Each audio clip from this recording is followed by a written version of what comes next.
আওয়ামী লীগ ফেসিবাদ বিদায় নিয়েছে, কিন্তু এই ফেসিবাদকে তৈরি করেছিল যারা, সেই জাতীয় পার্টি, সেই 14 দল এখনো আছে, যারা গত 14, 18 আর 24-এর নির্বাচনে আওয়ামী লীগকে শক্তি জুগিয়েছে। সেই শক্তির বাংলাদেশে রাজনীতি করার কোনো সুযোগ নেই। বাংলাদেশের মানুষ আওয়ামী ফেসিবাদ মুক্ত, জাতীয় পার্টি মুক্ত, 14 দল মুক্ত বাংলাদেশ দেখতে চায়। আমাদের প্রিয় ভাই নুরুল হক নুরু সহ দলের নেতাকর্মীদের উপর ন্যাক্কারজনক হামলার প্রতিবাদে আজকে বাংলাদেশের রাজনীতি উত্তাল হয়েছে।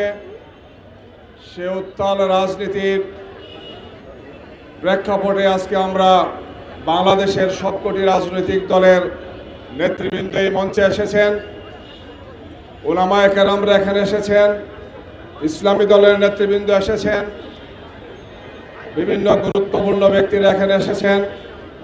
আমরা খুব স্পষ্ট ভাষায় বলতে চাই,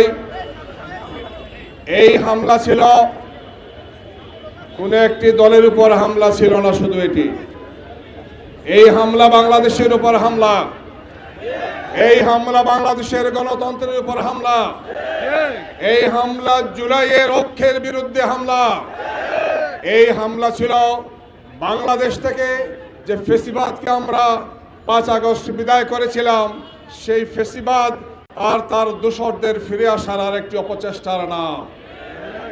আমাদের দুর্ভাগ্য যে এই হামলার সাথে প্রশাসনের ব্যক্তিরা জড়িত, আইন শৃঙ্খলা বাহিনীর সদস্যরা জড়িত, আর্মির সদস্যরা জড়িত, যেটি দেখার জন্য আর কোনো প্রয়োজন নেই। খুবই স্পষ্ট ভাষায় দেখা গিয়েছে পুলিশ এবং আর্মির কিছু সদস্য এই হামলাটি করেছে।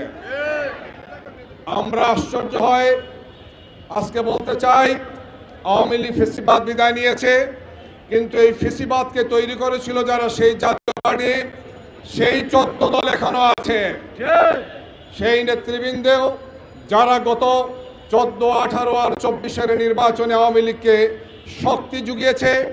সেই শক্তির বাংলাদেশে রাজনীতি করার কোনো সুযোগ নেই। বাংলাদেশের মানুষ আওয়ামী ফেসিবাদ মুক্ত, জাতীয় পার্টি মুক্ত, 14 দল মুক্ত বাংলাদেশ দেখতে চায়। আজকের সমাবেশ থেকে আমরা সেই মেসেজ দিতে চাই। অবিলম্বে সন্ত্রাসীদেরকে গ্রেফতার, আইনের আওতায় আনতে হবে এবং ভবিষ্যৎ বাংলাদেশের জন্য এই ধরনের কোনো আক্রমণ হলে দেশবাসী আমরা ঐক্যবদ্ধভাবে সেই প্রতিরোধ করব ইনশাআল্লাহ। আসুন আগামীর বাংলাদেশ গড়ার জন্যে আমাদের সংস্কারের কার্যক্রম, বিচারের কার্যক্রম, যে 1,500 শহীদ হয়েছেন, 30,000 ভাই আহত হয়েছেন, আমরা তাদেরকে কথা দিতে চাই যে আমরা ফেসিবাদের বিরুদ্ধে ঐক্যবদ্ধ ছিলাম, আমরা ঐক্যবদ্ধ আছি ইনশাআল্লাহ। কোনো শক্তির কাছে আমরা মাথা নত করব না। আগামীর বাংলাদেশে আমাদের সবার ঐক্যবদ্ধ প্রচেষ্টা, সবাই কাঁধে কাঁধ মিলিয়ে সন্ত্রাসের বিরুদ্ধে, নৈরাজ্যের বিরুদ্ধে, ফেসিবাদের বিরুদ্ধে, আওয়ামী লীগ আর তার দোসরের বিরুদ্ধে আমাদের যুদ্ধ অব্যাহত থাকবে ইনশাআল্লাহ। সে আহ্বান জানিয়ে আমার কথা এখানে শেষ করছি। সবাইকে ধন্যবাদ। আসসালামু আলাইকুম।